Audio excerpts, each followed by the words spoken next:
राधे राधे प्रिय भक्तों। तो आज हम सुनेंगे पितृपक्ष कथा। सबसे पहले आप मेरे चैनल को लाइक शेयर एंड सब्सक्राइब करें।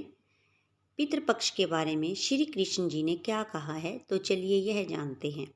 श्री कृष्ण भगवान ने कहा है कि आत्मा कभी नहीं मरती, ये बस एक शरीर से दूसरे शरीर में बदलती है। इसलिए आप अपने पूर्वजों को जब भी कुछ अर्पित करते हो वो उन्हें मिलता है। दानवीर कर्ण, जिनके नाम के आगे ही दानवीर था, उन्होंने पूरी उम्र बहुत दान दिया। जो भी उनसे कुछ मांगता वो उसे जरूर मिलता। कर्ण जब परलोक गए तो वहाँ उन्हें वो कुछ दोगुना दिया गया जो कि उन्होंने दान किया था, लेकिन वो सब हीरे जवाहरात और सोना चांदी थे। कर्ण को खाने को कुछ नहीं मिला क्योंकि उन्होंने कभी भोजन दान नहीं किया था। कर्ण भूख से व्याकुल हो गए।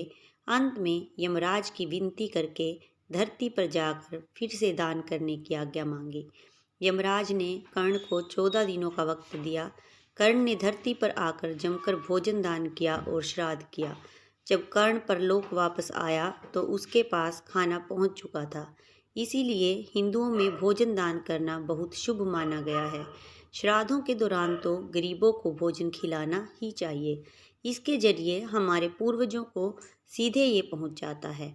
कहा जाता है कि इन दिनों यमराज की आज्ञा से आत्माएं जमीन पर आती हैं और अपने वंशजों की ओर से अर्पित किए गए भोजन का भोग करती हैं। तो चलिए सुनते हैं कथा। एक बार दो भाई थे, जोगे और भोगे। जोगे अमीर था और भोगे गरीब। एक बार श्राद्ध का वक्त था तो अमीर भाई की पत्नी ने उसे श्राद्ध करने को कहा, लेकिन वो इसे व्यर्थ की बात मानकर टालता रहा। ऐसा करने पर अमीर भाई की पत्नी ने सोचा, अगर श्राद्ध नहीं किया तो लोग बातें बनाएंगे।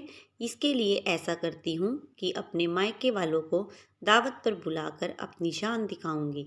वहीं अमीर भाई की पत्नी ने श्राद्ध पर मदद करने के लिए गरीब भाई भोगे की पत्नी को बुला लिया। श्राद्ध का दिन आया तो भोगे की पत्नी पूरा दिन काम पर लगी रही।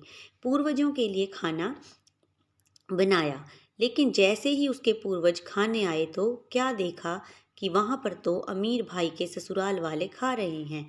पितर निराश हो गए तो वो गरीब भोगे के घर गए तो वहां क्या देखा कि पितरों के नाम पर अंगियारी दी हुई है।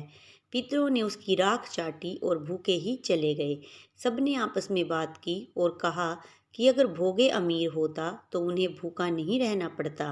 पितरों को उस पर दया आई और उन्होंने कहा कि भोगे के घर धन आ जाए। शाम हो गई। गरीब भोगे के बच्चे खाना मांगने लगे, लेकिन उनके घर में कुछ नहीं था।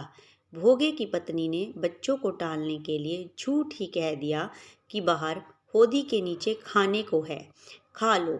बच्चे जब वहां गए तो देखा कि होदी मोहरों से भरी हुई है।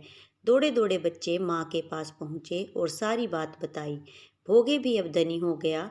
अगले साल जब पितृपक्ष आया तो उसने अच्छे से श्राद्ध मनाया, 56 तरह के भोग लगाए और ब्राह्मणों को भी भोजन कराया।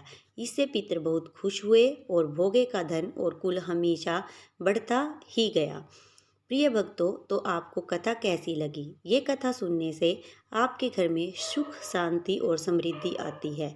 इस तरह की और कथाएं जानने के लिए आप मेरे चैनल को लाइक शेयर और सब्सक्राइब जरूर करें। बोलिए राधे राधे।